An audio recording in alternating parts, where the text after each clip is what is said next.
Le chef de l'État burundais, son Excellence Evariste Ndayishimiye, accompagné par la Première Dame, son Excellence Angeline Ndayishimiye, reviennent d'un voyage qu'ils avaient mené en République de Serbie. La plus haute autorité du pays, du Burundi, avait effectué une visite officielle. Lors de sa visite, il a pu s'entretenir avec son homologue, son Excellence Alexander Vučić, président de la République de Serbie, où ils ont réitéré et se sont engagés à renforcer la coopération bilatérale entre la Serbie et le Burundi, une coopération qui date depuis l'indépendance du Burundi, c'est-à-dire en 1962. Ils ont pu donc faire un tour d'horizon sur les avancées et se sont donné un nouvel élan. Se sont donné aussi comme pour objectif de diversifier également la collaboration, la coopération qui était jusqu'alors surtout dans le domaine de l'éducation. Suite à cette volonté politique, des accords de coopération et memoranda dans plusieurs domaines ont été signés. Il s'agit notamment de l'accord de coopération dans le domaine de l'économie, accord de coopération dans le domaine de l'agriculture, dans le domaine du tourisme, dans le domaine des sports, dans le domaine de l'éducation, dans le domaine de la diplomatie où un accord d'exemption de visa a été octroyé pour les détenteurs de passeports diplomatiques et des passeports de service. Une commission mixte de coopération a été mise en place pour le suivi de la coopération. Il y a eu également des accords dans le domaine de l'éducation qui visent à octroyer bourses aux étudiants burundais, mais également de les diversifier, ainsi que des perspectives dans le domaine de la sécurité et de la défense. Lors de leur échange, c'était l'occasion également de réitérer leur soutien mutuel sur la scène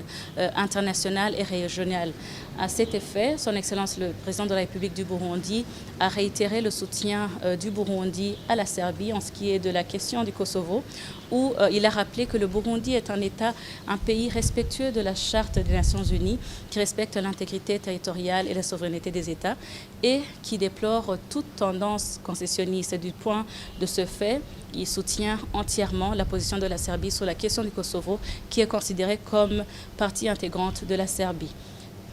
Ils ont pu également évoquer la question de paix et de sécurité au niveau régional et international, particulièrement à l'est de la RDC, où les deux États ont réaffirmé leur position quant à la résolution pacifique des conflits à travers les outils qu'offre la diplomatie. Le chef de l'État burundais a saisi cette opportunité qu'a offert cette visite officielle pour soutenir également la Serbie quant à l'organisation de l'Expo 2027, un grand événement qui est très attendu et où le Burundi a déjà confirmé sa participation. Après leur rencontre, premièrement en tête-à-tête et après une rencontre élargie, les deux chefs d'État ont pu s'adresser à la presse pour réitérer le renforcement de l'amitié et de la coopération entre leurs deux pays et leurs deux peuples. En marge de cette visite, son Excellence Evariste Ndayishimiye, président de la République du Burundi, s'est entretenu également avec la présidente de l'Assemblée nationale de la Serbie. À cet effet, ils ont pu échanger sur des questions d'intérêt commun multisectoriel qui touchent directement la préoccupation et les préoccupations de la population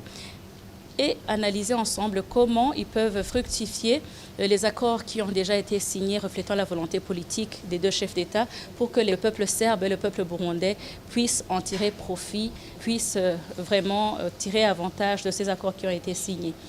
Lors de sa visite, la présidente de l'Assemblée nationale de Serbie a fait visiter à son Excellence Evariste Ndayishimiye le palais, l'hémicycle de Serbie, qui est un grand monument historique et qui a un sens culturel en Serbie et qui a été érigé au temps de la période de Yougoslavie. La visite officielle du président burundais en Serbie a également donné l'opportunité au chef de l'État de partager l'expérience avec la République sœur serbe dans les domaines de développement où ils sont le plus avancés, mais également de découvrir l'histoire et les grands lieux et monuments culturels de la Serbie. C'est dans ce concept que le chef de l'État burundais a visité le monument des héros inconnus et a rendu hommage aux soldats tombés sur le champ de bataille dans la quête de l'indépendance de la Serbie. Le chef de l'État burundais a également visité le musée de Yougoslavie et Maison des Fleurs où il a rendu hommage au maréchal Josip Broz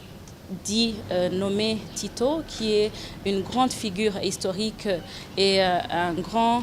nom qui a joué un très grand rôle dans la libération de la Serbie. C'est un grand homme également qui était très proche du peuple africain, où par ailleurs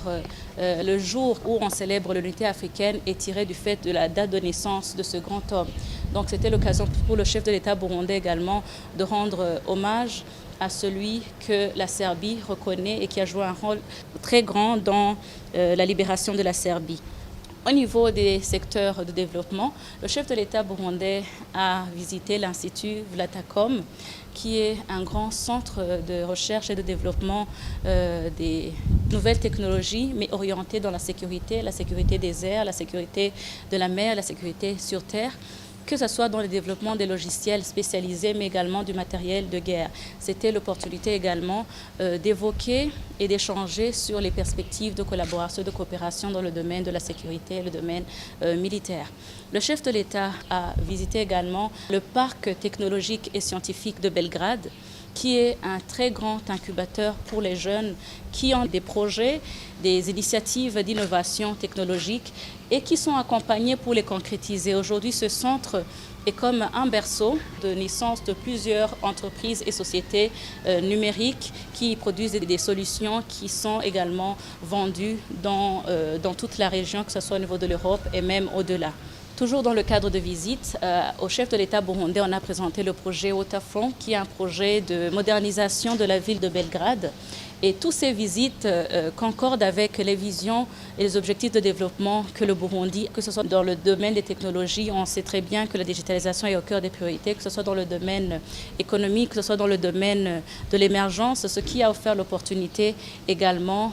d'aborder, d'ouvrir une fenêtre pour des coopérations gagnant-gagnant dans le chemin vers le développement. Je ne saurais conclure sans souligner l'accueil combien très chaleureux, extraordinaire qui a été réservé au chef de l'État burundais, son Excellence la Première Dame, par le président et la Première Dame de Serbie, ce qui y a témoigné de l'amitié, de la fraternité et du lien très proche que le peuple, le président et son épouse